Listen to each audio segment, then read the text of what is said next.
So, when I saw that Season 2 of Tokyo Ghoul was coming out, not even that long after Season 1 had ended, I got super excited. I mean, for God's sakes, the ending to Season 1, though I didn't dislike it, I do understand how it ending so abruptly bothered some people.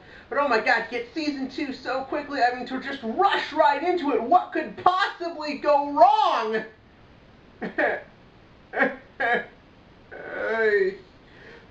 Cue title scene!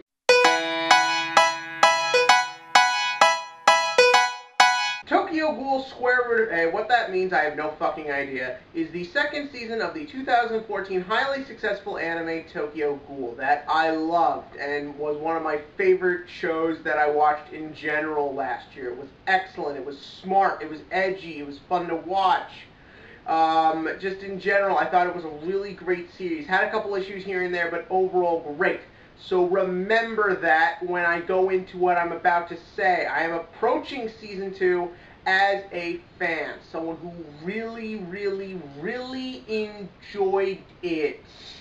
So I am judging it very critically because I know this series can do very good. So remember that when I say Tokyo Ghoul Season 2 sucked ass. Okay, maybe that's a bit too extreme, but it wasn't good and it wasn't what I was expecting. First out, the plot. Season 2 picks up about 5 minutes after Season 1 ends. Kaneki, who has finally crossed the line and murdered someone and ate him, awakens from the torturing. He is now albino, and he's all melodramatic in the way he talks, and you're really interested to see what this means. Why does he look like this?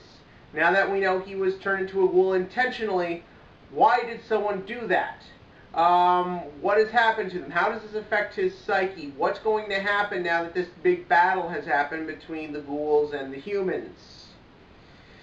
All of these things and more will never once be touched upon. It'll all just be glanced over, and that is the problem. The reason Tokyo Ghoul Season 1 worked so well is because you had Kaneki. Because you had a likable protagonist who was just in general portrayed to be a good person. He wasn't a strong fighter. He was weak. He had a strong emotional center. He was someone who could easily learn things. He was someone who we were able to see the world through, and a lot of that was because of his morals that created a strong contrast and gave us a very strong perspective as what is right and wrong in this world. Once you remove that element of it, the series doesn't really have much to offer. The world isn't that interesting now because now we just know it's just sort of this basic generic world with weird supernatural people eating people stuff. And the thing is, I would like to say that's enough to make the show go, and I would like to say the other characters step up and one of them becomes the protagonist, and it looks like that at several points, but it never happens. You think Toka's going to be the protagonist. Well, we just learn a little bit about her backstory and she's pushed aside. You think Amon's going to be the protagonist. Nope, we learn a little bit about his backstory and gets pushed aside. I forget his name, the old guy who runs the cafe. Nope, we learn his backstory and he's pushed aside. That's just the pattern everything takes in this season. And if that's not enough, we get even more characters, which, again, could be a good thing, but these new characters aren't interesting. One thing I am glad, though, is we focus more on that other albino kid, Suzuya, who premiered at the end of Season 1. And that stuff was actually pretty interesting. But once again, it doesn't go anywhere. It's just there. And the new characters are all boring and one-dimensional. The only one who's kind of interesting is Amon's new partner is Mato's daughter, and that looks like it could go somewhere and be actually kind of interesting, but it doesn't. It just sort of stops. And that's kind of just all I can say about Season 2. You can tell it was probably rushed into production because they wanted to get it out really fast to get off the hype train, and they didn't really think to have anything.